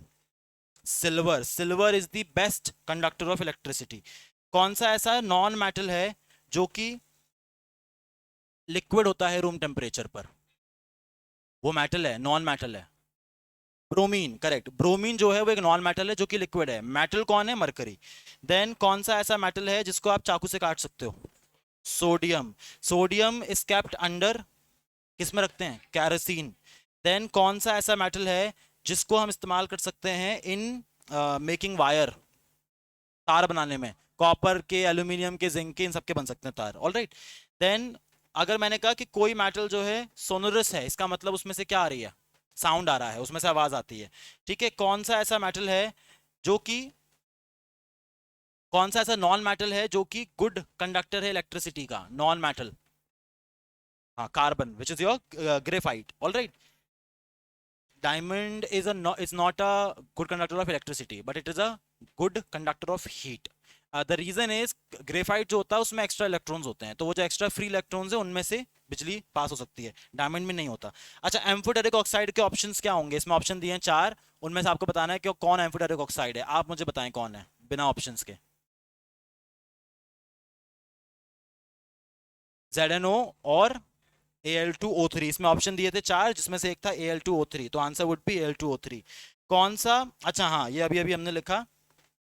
Aluminium का एक और का एग्जाम्पल बताएं। हाँ, पीछे क्यों नहीं? अच्छा, ये इसमें एल्यूमिनियम का ओर का एग्जाम्पल अभी हमने लिखा था कहीं पर, ये बॉक्साइट। ऑलराइट, एल्यूमिनियम का जो ओर है, ऑक्साइड ओर है, उसका नाम क्या है? बॉक्साइट। देन जिंक के ओर का नाम बताएं। Zinc bland. ऑलराइट। अगर किसी मेटल की रिएक्शन हो रही है एसिड के साथ, तो कौन सी गैस निकलती है? हाँ, किसी मेटल की रिएक्शन हो रही है, जैसे सोडियम की रिएक्शन हो रही है एसिड के साथ, तो यहां पर जो गैस निकलेगी वो कौन सी होगी? NaCl प्लस हाइड्रोजन, तो गैस हो गई hydrogen gas. All right.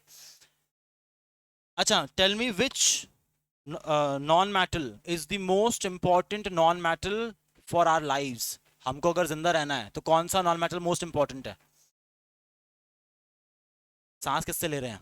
Oxygen से। विदाउट ऑक्सीजन हम नहीं जी सकते, तो हमारे लिए मोस्ट इंपॉर्टेंट जो एलिमेंट होगा, नॉन मेटल जो होगा, वो कौन होगा? Oxygen. Alright. Most abundant metal कौन है? अभी हमने लिखा था कहीं पर, एल्यूमिनियम। देन कौन सा ऐसा मेटल है इनमें से जो कि रिएक्ट ही नहीं करेगा? Sodium, calcium, gold, magnesium. Gold. कौन सा ऐसा मेटल है जो हम यूज करते हैं in the process of galvanisation? Zinc. Galvanisation क्या होता है कि आयरन के ऊपर या किसी भी मेटल के ऊपर आप जिंक की एक लेयर लगा दो, तो जो लेयर लग रही है वो किसकी लग रही है? जिंक की लग रही है। सो गैल्वेनाइजेशन में हम जिंक इस्तेमाल करते हैं। देन इनमें से कौन सा ऐसा मेटल है जो कि फ्री स्टेट में एग्जिस्ट करेगा? ऑप्शंस हैं sodium, potassium, calcium and gold. Gold free state का मतलब अकेला एग्जिस्ट करेगा। Alright. Then what do you mean by ductility? Ductility का मतलब क्या होता है? थिन वायर में चेंज हो सकते हैं। तो इसमें ऑप्शन दिए हुए हैं कुछ नॉन मेटल्स के और एक मेटल का, और उसमें ये पूछा है कि डक्टाइल कौन है, तो ऑब्वियसली मेटल्स जो होते हैं वो डक्टाइल होते हैं। कौन सा ऐसा नॉन मेटल है जो कि, अच्छा ये हो गया, लिक्विड स्टेट में भी मैंने पूछा आपको। अलॉय का एग्जाम्पल बताएं। अभी लिखा था अलॉय के एग्जाम्पल्स, ब्रॉन्ज, ब्रास, स्टील, ये सब कुछ एग्जाम्पल्स हैं अलॉय के। अगर आपके पास कोई ऐसा मेटल है जो कि बहुत रिएक्टिव है, उस बहुत रिएक्टिव मेटल का कोई और है, उसमें से अगर आपको वो बहुत अच्छा वाला रिएक्टिव मेटल को अलग करना है, क्या करेंगे? इलेक्ट्रोलाइसिस, बिजली का इस्तेमाल करेंगे। और अगर आपके पास कोई मेटल है जो कि वीक मेटल है, उसका कॉम्बिनेशन है ओर में, तो आपको उसको अगर निकालना है तो हम क्या करेंगे? हीटिंग। देन इनमें से कौन सा मेटल जो है वो कम रिएक्टिव है? Options are sodium, copper, zinc and gold. Gold is the least reactive. All right.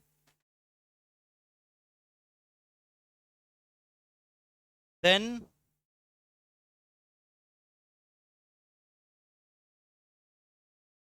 amongst copper, gold, silver and platinum, इनमें से ज्यादा रिएक्टिव कौन है? Copper, gold, silver and platinum. Copper इसमें से ज्यादा रिएक्टिव, और इसमें से सबसे लीस्ट रिएक्टिव कौन है? गोल्ड। गोल्ड जो है वो लास्ट में आता है, प्लेटिनम उसके ऊपर आता है। Which non metal is liquid at the room temperature? अभी हमने बोला था नहीं, non metal is bromine. Galena लिखवाया कि मैंने आपको? गलीना अभी नहीं लिखवाया।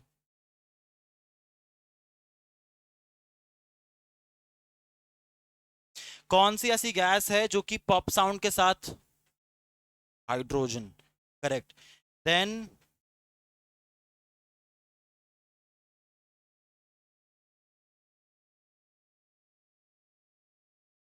हेमेटाइट किसका ओर है? आयरन का ओर है। नोबल मेटल्स के नाम बताएं, कौन से मेटल्स को हम बोलते हैं नोबल मेटल? मेटल वो गैसेस हैं, नॉन मेटल्स हैं वो, नोबल गैसेस हैं वो। हाँ, नोबल मेटल्स का मतलब है ऐसे मेटल जो कि रिएक्ट नहीं करते, तो प्लेटिनम गोल्ड वगैरह जो है उन्हीं को हम कह रहे हैं नोबल मेटल। ऑलराइट। देन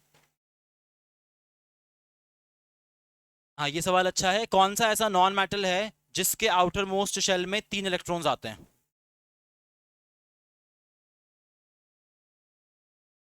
अच्छा, आप देखो ऐसे दिमाग लगाना है। Outer most shell, sorry, question is outer most shell में 5 इलेक्ट्रॉन्स आते हैं। हम्म। हाँ, तो कौन सा ऐसा मेटल, नॉन मेटल है जिसके आउटर मोस्ट शेल में 5 इलेक्ट्रॉन्स हैं और वो नॉन मेटल भी है? तो यहां पर there could be many, but इसमें आपको इस क्वेश्चन में एक और चीज दी हुई है कि वो जो मेटल है उसके, हाँ ठीक है, फर्स्ट शेल में 2 इलेक्ट्रॉन्स हैं और लास्ट शेल जो है वो आपका एल शेल है, मतलब कि अगला शेल, सेकंड शेल, उसी में है 5 इलेक्ट्रॉन्स। अब बताएं कौन है ये? नाइट्रोजन, हाँ। 5, 6, 7 टोटल इलेक्ट्रॉन हो गए 7। जितने इलेक्ट्रॉन है उतना ही क्या होगा एटॉमिक नंबर। 7 किसका एटॉमिक नंबर है? नाइट्रोजन का है। अब इसमें बोला है आपके पास एक दी हुई है रिएक्टिविटी सीरीज, जिसमें बोला है, ये कौन है? सोडियम नहीं है ये, मैग्नीशियम है। 12, 12 जो है वो कौन है? मैग्नीशियम है। और एक दिया हुआ है, अब ये कौन है? ये है आपका नियॉन। Argon is 18, right. अगर ये होता तो होता आर्गन। All right. अच्छा, अगर ये लिखा हुआ है आपके सामने इलेक्ट्रॉनिक कॉन्फ़िगरेशन, तो इसमें कैटायन फॉर्म होगा या एनायन? प्लस चार्ज आएगा इसके ऊपर या माइनस चार्ज आएगा? प्लस चार्ज आएगा। आउटर मोस्ट शेल में 2 इलेक्ट्रॉन है तो ये अपने किसी को 2 दे देगा, जैसे इलेक्ट्रॉन देगा इसके ऊपर 2+। ब्रॉन्ज किस किस का कॉम्बिनेशन है? ब्रॉन्ज जो है वो अभी मैंने लिखा था कॉपर, सॉरी जिंक नहीं है, कॉपर एंड टिन, उसको चेंज करना जरा। It is a combination of copper and tin.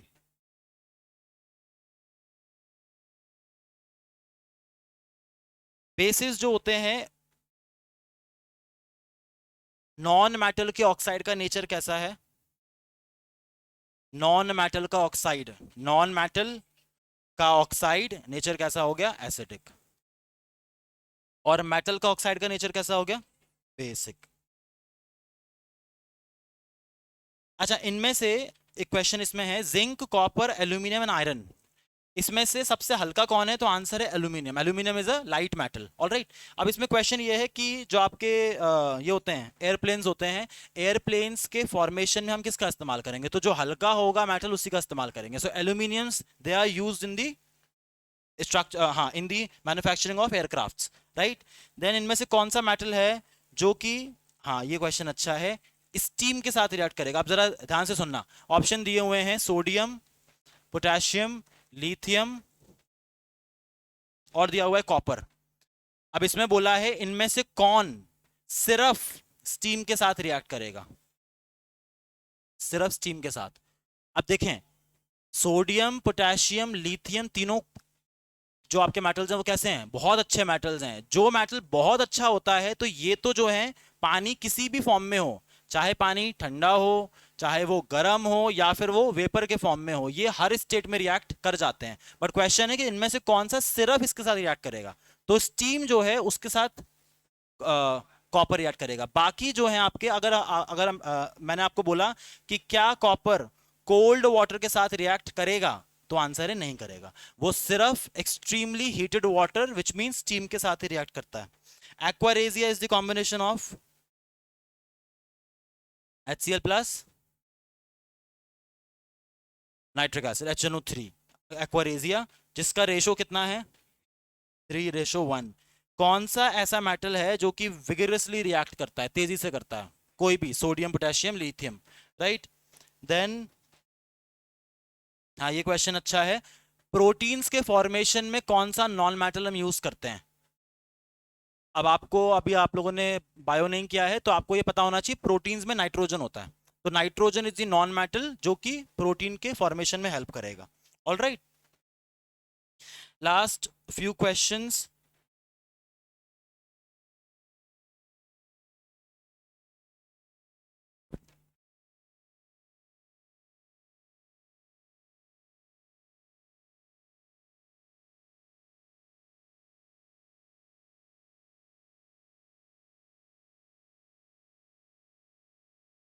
अच्छा, कौन सा ऐसा मेटल है जो कि ऑक्सीजन की प्रेजेंस में ऑक्सीडाइज्ड नहीं होगा?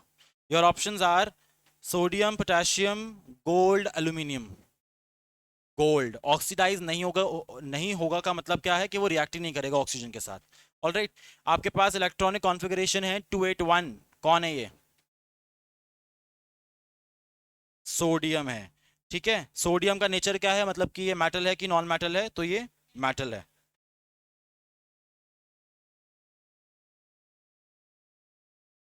Which metal is used in thermometer? Mercury, right? Then give me one example of metalloids. पहले किया था ये हमने काफी। मेटलॉइड्स कौन होते हैं? कुछ ऐसे एलिमेंट जो कि मेटल की भी प्रॉपर्टी शो करते हैं और नॉन मेटल की भी शो करते हैं। एग्जांपल्स हैं आपके बोरॉन, एग्जाम्पल है जर्मेनियम, ये आपके एग्जाम्पल्स हैं, राइट। अगर आपको कोरोजन होने से रोकना है तो आप क्या कर सकते हैं, मेथड क्या है?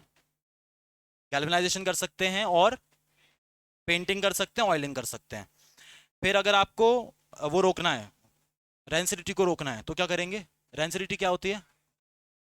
करेक्ट, रेंसिडिटी इज कि खाना जो है जब वो ऑक्सीजन के साथ रिएक्ट करता है तो वो खराब हो जाता है। तो खाने को अगर आपको बचाना है कि वो खराब ना हो, नंबर वन इज रेफ्रिजरेशन, उसके अंदर लगा देंगे फ्रिज के अंदर। And number two is we can use nitrogen gas, जैसे आपके जो चिप्स के होते हैं पैकेट्स, उनके अंदर क्या होता है, नाइट्रोजन गैस होता है। All right, then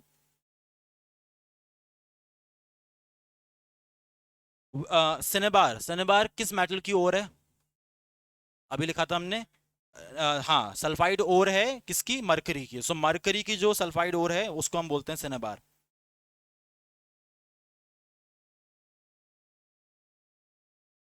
okay, that's it. So with this now we are done with non metals and metals. ठीक है, अब हम अगली क्लास में शुरू करेंगे carbon and its unique nature. और carbon and its unique nature में फॉर्मूले की जरूरत नहीं पड़ेगी, तो मुबारक हो, है ना। किसी को कुछ पूछना है, डाउट? कॉपर